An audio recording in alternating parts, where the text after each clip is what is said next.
एक जंगल में टूनी अपने माता पिता के साथ रहती थी। टूनी के पिता एक किसान थे। वो खेतों में खेती करते थे। टूनी बहुत ही समझदार और दयालु किस्म की चिड़िया थी। एक दिन टूनी स्कूल गई हुई थी और जब वो स्कूल से आती है तो वह देखती है कि उसके माता पिता का किसी कारणवश देहांत हो गया है। टूनी अपने माता पिता के लिए बहुत रोती है। गांव के पक्षी टूनी को काफी समझाकर उसके माता पिता का अंतिम संस्कार कर देते हैं। टूनी अब काफी अकेली हो गई थी। वो अपने पड़ोसी के घर में रहती थी। सुंदरी कौवी शुरू में तो टूनी का काफी ध्यान रखती थी, लेकिन जैसे जैसे दिन बीतने लगे सुंदरी कौवी टूनी से काम कराने लगी। सुंदरी कौवी का एक बेटा भी था जिसका नाम कालू था। वो बहुत ही घमंडी और बिगड़ैल कौवा था। अरे ओ टूनी की बच्ची, अब से तुझे हर रोज जल्दी उठना होगा और उठते ही झाड़ू पोछा बर्तन सारी चीजें तुझे ही करनी होगी।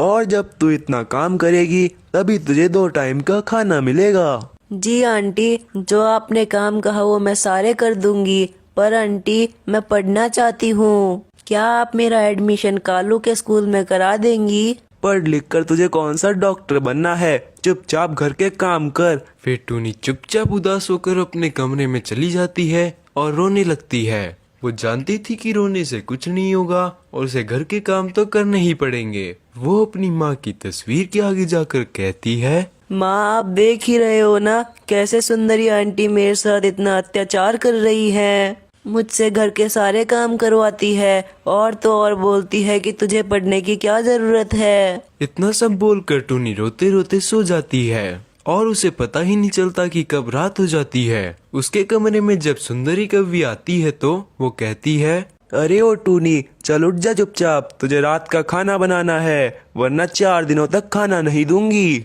इतना कहकर सुंदरी कौवी वहाँ से चली जाती है। सुंदरी कौवी के बेटे कालू को भी टूनी बिल्कुल पसंद नहीं थी। वो पूरे दिन टूनी को परेशान करता रहता था। टूनी इन दोनों माँ बेटों से काफी डरती थी और उन दोनों के काम समय पर कर दिया करती थी। एक दिन टूनी की तबीयत काफी खराब हो जाती है। आंटी, मेरी तबीयत आज बहुत खराब है, क्या आप मेरे लिए दवाई ले आएंगी? अरे मुझे सब पता है, तू कुछ बीमार नहीं है, तुझे तो बस बहाना चाहिए काम ना करने का। चल चुपचाप उठ जा, वरना तुझे घर से बाहर निकाल दूंगी। टूनी की तबीयत इतनी खराब होती है कि वो उठ नहीं पाती और वापस सो जाती है।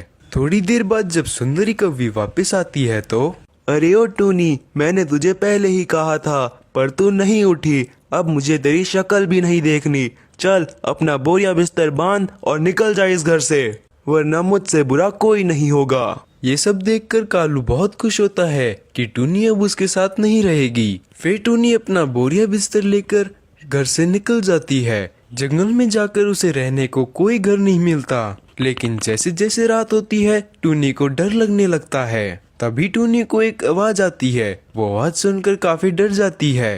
तभी उसे पेड़ में से आवाज सुनाई देती है, टूनी, मैं स्ट्रॉबेरी का पेड़ हूँ और मैं तुम्हारे बारे में सब जानता हूँ कि ये सुंदरी कौवी तुम्हारे ऊपर किस तरह अत्याचार करती है। मैं वो स्ट्रॉबेरी का पेड़ हूँ जिसे तुम्हारी माँ ने लगाया था और जिन्होंने मेरी सेवा की थी, इसलिए मैं तुम्हारी सहायता करना चाहता हूँ। टूनी, मैं कोई मामूली स्ट्रॉबेरी का पेड़ नहीं हूँ, मैं एक जादुई स्ट्रॉबेरी का पेड़ हूँ।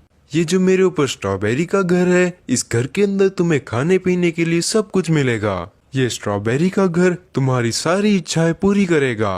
अरे वाह, मुझे तो विश्वास ही नहीं हो रहा। टूनी, चलो तुम अब मेरे घर के अंदर आ जाओ, यह घर तुम्हारे लिए ही है, चलो अंदर आओ।